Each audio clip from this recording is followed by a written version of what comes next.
Hola gente de YouTube, ¿qué tal estáis? Bienvenidos a un nuevo vídeo. Yo soy Ruth Azul y hoy os traigo una introducción estética a un dibujo. ¿Qué os creéis? ¿Que no os traigo procesos de dibujo? Pues de vez en cuando sí.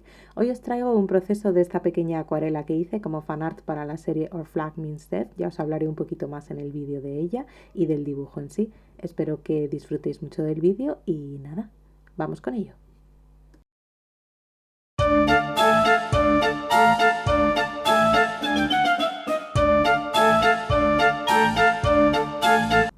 Oli, bueno, como os comentaba, el vídeo de hoy os voy a enseñar el proceso de ilustrar una acuarela basada en la serie Our Flag Means Death, que creo que en español se ha llamado Nuestra bandera significa muerte, pero no lo tengo muy claro. Si no la conocéis, es una serie que se estrenó el mes pasado en HBO. Esto no es publicidad, ya me gustaría a mí tener ese tipo de patrocinios, pero no, simplemente os hablo de esta serie porque me gustó mucho, tanto que decidí hacer un dibujo sobre ella. Es una comedia sobre piratas y no os quiero decir mucho porque a mí me gustó bastante ver la serie sin saber exceso de cosas que esperar. Disculpad los ruidos porque mis vecinos han decidido ponerse a hacer obras con un taladro en el único momento en el que yo puedo grabar este audio. Así que pido perdón, pero continuaré grabando, espero que no sea demasiado molesto. ¿Por dónde iba? Pues eso, yo esta serie supe bastantes cosas que se pueden considerar spoiler de ella antes de verla, pero aún así como la vi bastante reciente a su estreno, bastante cercana a su estreno, cosa que no me suele pasar, pues hubo muchas cosas de la serie que me sorprendieron para bien y como quiero proteger vuestra inocencia, si aún no la conocéis, pues os recomiendo que simplemente le echéis un vistacito si podéis, la pirateáis, que eso sería muy con el espíritu de la serie, o os la veis si tenéis HBO y me decís qué os ha parecido. Yo la verdad es que tengo una relación un poco extraña con las series y con el fanart en general. Y es que a mí me gusta mucho ver series, me gusta ver películas, pero sí que es verdad que soy una persona que no ve tantas como le gustaría porque siempre quiero estar haciendo mil cosas. Entonces, si me pongo a ver una serie o una película, mi cerebro no para de decir, deberías estar haciendo esto, lo otro, lo de más allá. Entonces me cuesta un poquito conectar y por eso me llama bastante la atención el comportamiento mío propio cuando algo que veo me gusta tanto que me incita a hacer fanart. El fanart, si no lo sabéis, que me imagino que la mayoría de los que me estáis viendo sí, consiste básicamente en hacer arte inspirado en otra cosa que ya existe, es decir, basado en una película, en unos libros o lo que sea. Hay bastante gente que tiene opiniones muy fuertes y bastante negativas sobre el fanart y es algo que siempre me llama mucho la atención. Creo que ya lo hablé en otros vídeos en este canal precisamente, pero al final hacer fanart es una manera más de crear cosas y en un mundo en el que literalmente todo está inventado 17 veces por arriba y por abajo, al final, aunque no te estés basando en una idea muy específica, tanto como lo es una serie, un personaje concreto, al final todo tiene influencias. E incluso yo que soy una artista que habitualmente lo que más hago es arte original de ideas mías, de mis propios conceptos y mis propios personajes, aún así todo tiene referencias y todo tiene que ver con otras cosas que ya existen, incluso si yo misma no me estoy dando cuenta en el momento de hacer el dibujo. Entonces siempre me ha parecido bastante interesante esa visión que tienen bastantes personas, como si el fanart fuera una forma menor o menos interesante de arte. Desde luego se han hecho atrocidades en nombre del fanart y hay bastantes cosas que esconde Internet que como todos sabéis es oscuro y alberga horrores. Pero eso creo que dice más de la naturaleza, que no sé hablar, la naturaleza de las personas que de la naturaleza de Internet en sí. Pero bueno, ese es otro tema. Entre otras cosas, me hizo ilusión hacer esta ilustración, no solo por lo que os comentaba de que para mí hacer fanart es algo un pelín excepcional, no es habitual, fue porque además llevaba meses sin hacer una ilustración realmente. O sea, la última acuarela que hice mmm, bien, una acuarela como tal, me parece que la hice en enero y ya estamos a finales de abril cuando yo grabo este vídeo. Para mí eso es una barbaridad de tiempo. O sea, habrá gente para quien sea una cantidad aceptable, pero yo ha habido meses de estar produciendo un montón de acuarelas de seguido. Y este año, lo que llevamos de año, la verdad es que estoy teniendo un montón de problemas para ponerme a hacer obra original. Y es que la realidad es que no tengo tiempo. Por suerte, No tengo tiempo porque estoy muy ocupada y estoy ocupada con trabajos y con cosas que ya os iré contando. He estado dando algunas clases y también estoy pues trabajando en un corto que ya os podré enseñar cosas cuando se pueda, nunca se sabe.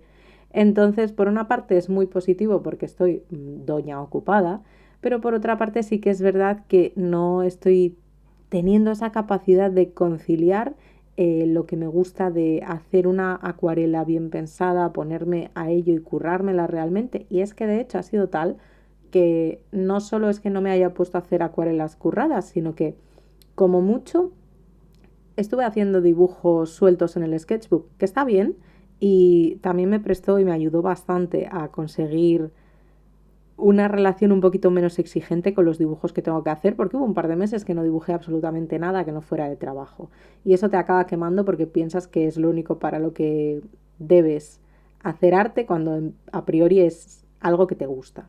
Entonces me sirvió mucho utilizar el sketchbook como un remanso de paz en el que poder hacer cosas al tuntún sin tener que currármelo y sin tener que tener un resultado final muy específico y perfecto y que quedase bien, pero también es cierto que echaba de menos la cosa de ponerme durante varias horas e incluso varios días con una misma pieza, tener la fase del concepto, desarrollarlo y hacer una pieza final. Entonces, estoy muy contenta de haber roto un poquito esa barrera porque la verdad es que me estaba llegando incluso a afectar psicológicamente. Y es que creo que al final tengo como muy atado a la idea de mí misma el cuánto arte produzco y cuánto a mí me parece que eso está bien producido. Tampoco me gusta lo mucho que estoy utilizando la palabra producir en esto que os estoy contando, pero hoy no escribí guión para este vídeo, quería un poquito pensar en voz alta y contaros un poco más sinceramente las cosas que se me pasan por la cabeza en cuanto al proceso artístico. Y sí que me doy cuenta de que muchas veces tengo esa cosa tan profundamente capitalista de pensar en mi arte como una cosa que se produce, como si salieran como rosquillas de mí cuando es algo que se asemeja más bien a un parto. Pero bueno, ¿por dónde iba? El caso es que necesitaba reconciliar un poquito esas dos fuerzas opuestas. La fuerza del necesito deshacerme de esa idea de que cada ilustración que hago ha de ser mejor que la anterior o si no, morirá un gatito, contra la fuerza de solo voy a hacer dibujos que no me exijan nada mentalmente y que sean sencillos, que los pueda hacer con una serie o un vídeo de YouTube de fondo y que no me requieran más esfuerzo que una hora. Quería reconciliar esas dos partes porque al final creo que ambas son valiosas y solo estaba dedicando mi tiempo de arte ocio a la que me llevaba menos exigencia psicológica. Y es que el tema de el agotamiento creativo es una realidad con la que siempre me cuesta mucho encontrarme, porque siempre creo que voy a ser más fuerte que ella. Siempre pienso que se me van a acabar las ideas, pero que voy a poder contra ese fin. Y hay veces que no sé si llego exactamente a un punto de bloqueo creativo como tal, sino que llego a un punto de bloqueo conmigo misma en general. No sé si es tanto del arte como de no sentirme capaz de sentarme concentrada a pintar o de sentarme concentrada a pensar en ideas, creer que nada de lo que haces es original. Seguro que muchos os sentís un poco reflejados en esa idea de nada de lo que se me ocurre es original, nada de lo que se me ocurre es una idea lo suficientemente buena como para quedarme un buen rato produciéndola. Entonces al final entras como en una especie de espiral que es la que yo creo que provoca muchos bloqueos artísticos.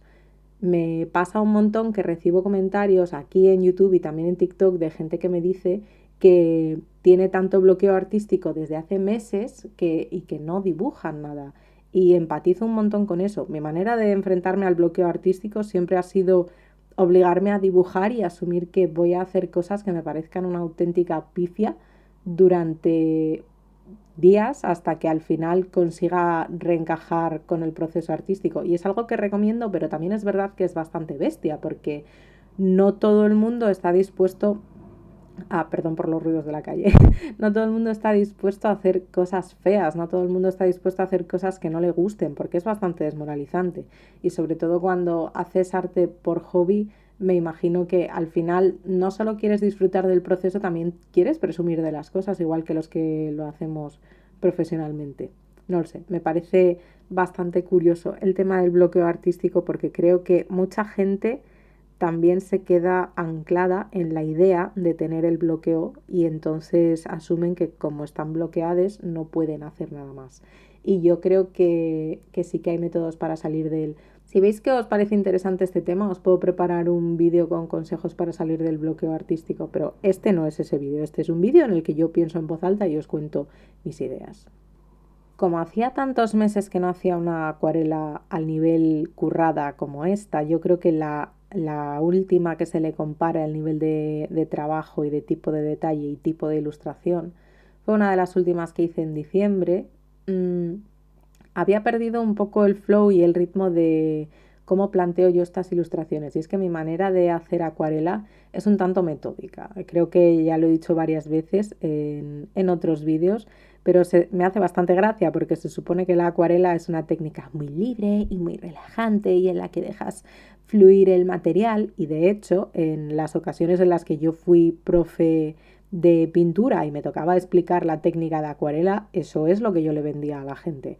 Y siempre tenía como una media sonrisa explicándolo, gracias a la mascarilla, creo que nadie se daba cuenta, porque me sentía un tanto hipócrita diciendo eso. Yo realmente hago acuarelas con unos métodos que creo que me vale más explicar cómo hago las cosas que pretender plantearlo como un tutorial. He hecho algunos tutoriales de acuarela y algunas cosas que creo que sí que son nociones básicas o que pueden ayudar a alguien que se esté iniciando, pero el método en el que yo hago mis ilustraciones en sí, cuando veo los vídeos, a mí me resulta un tanto demencial y un tanto absurdo, porque yo pretendo utilizar la acuarela de una manera bastante contraria a como el propio material quiere comportarse. O sea, yo lo que quiero es dar esas capas de transparencia, esas veladuras y tal, pero a la vez quiero dar muchas, quiero tener al final un resultado de color muy oscuro y muy opaco y quiero tener todas esas luces y esas sombras y esa cantidad de pigmento que realmente no es habitual a la mayoría de las acuarelas que yo veo. Ojo, no estoy diciendo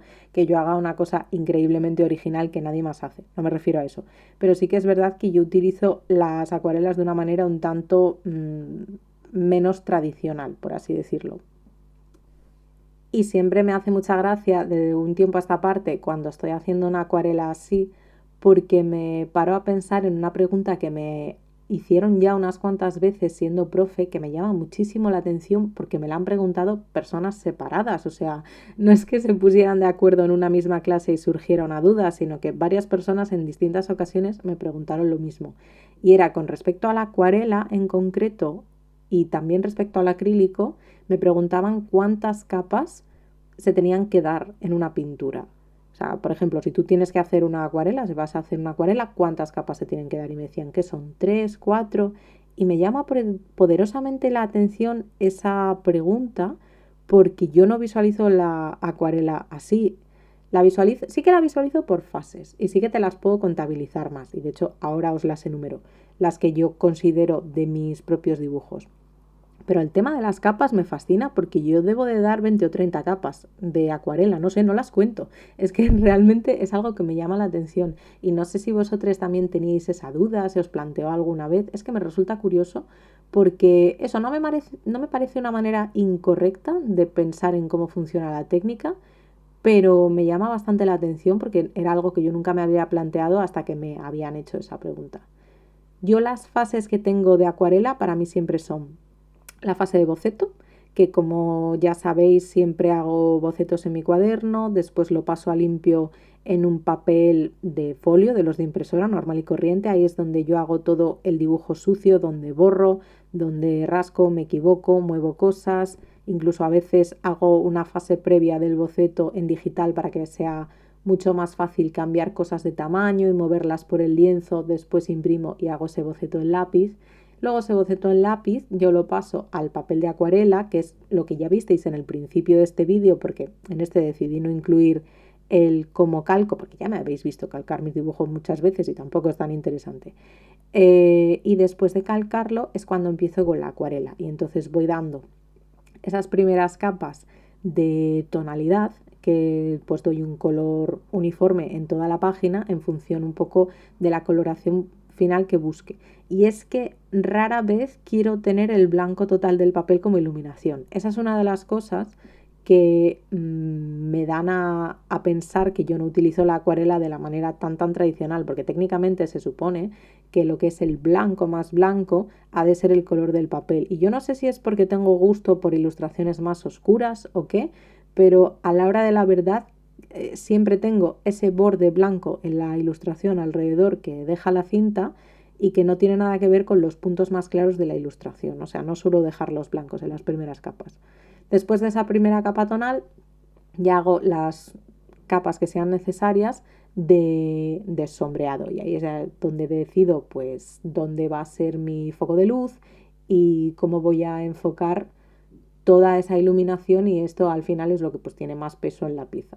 Y luego a partir de ahí ya voy dando los colores de lo que requiera, que eso sería como una fase intermedia, digamos, de colorear por zonas, hacer los degradados pertinentes, y luego ya es que son detalles y delineado. Entonces me llama la atención eso de las capas, porque yo lo veo más bien por fases que por capas. Las capas no las cuento, pero bueno, maneras de verlo.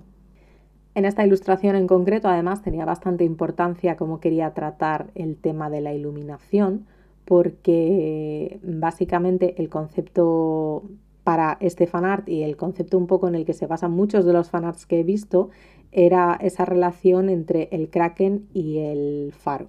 No os quiero contar mucho, de nuevo, porque no os quiero desvelar nada de la serie, pero son dos elementos que son simbólicos dentro de la trama, y entonces los quería incluir en el retrato de los dos protagonistas, que son Steve Bonnet y Barba Negra. Y básicamente quería introducir por una parte el kraken dentro de la iluminación, pero no quería meter un faro literal, porque todas las ideas que se me ocurrían con un faro literal había visto 500 versiones ya en redes hechas por otra persona, entonces quería hacerlo propio. Así que utilicé la idea del faro como una iluminación muy drástica dentro del dibujo. Entonces ahí es donde tuve relativa peleita con los colores para conseguir ese foco tan dirigido de luz dentro de la ilustración, que quedase todo bastante oscuro y demás. Cuando haces acuarelas tan oscuras y con tantas capas, tienes que tener bastante en cuenta el tipo de papel que estás utilizando. Salí al principio del vídeo en los clips que os enseñé el papel que estoy usando ahora, os dejo el nombre escrito por ahí, pero cuanto mejor sea vuestro papel, mejor va a resistir cualquier maltrato al que lo sometáis. Yo los papeles que utilizaba hace unos años no podrían resistir las cantidades de aguadas, un montón de agua gorda en el papel y luego meterle secador. Y ahora mismo el que estoy usando pues me tolera bastante más, así que ese es mi pequeño tip de este vídeo. Si es que podéis aprender algo de él, pues va a ser: utilizad papel bueno y no escuchéis ninguno de mis consejos sobre cómo se usan las acuarelas en lo que se refiere a mis ilustraciones finales. Si os hago un tutorial, os estoy hablando de cosas más ortodoxas, pero de lo que dibujo yo, olvidaos. Y bueno, nada, este sería el resultado final de la ilustración. Espero que os guste mucho. Yo la verdad es que estoy bastante contenta con el resultado final. También espero que os haya gustado este vídeo, porque es un poquito diferente a como lo suelo hacer. Me quería expresar de una manera un poquito más suelta y menos controlada con el guión que suelo hacer y demás. Quería, pues bueno, charlar con vosotros y contaros un poco lo que se me pasa por la mente. Así que nada, aquí os dejo con el dibujo, espero que lo hayáis disfrutado mucho. Me dejáis en los comentarios si habéis visto la serie, si os gustó, si la vais a ver, si os gustó la ilustración, si vosotros también tenéis bloqueo artístico, que habéis merendado hoy, me contáis lo que queráis. Suscribíos si os gusta y dadle a me gusta si os queréis suscribir. O era al revés, no sé. Yo he sido Ruta Azul y nos vemos en la próxima.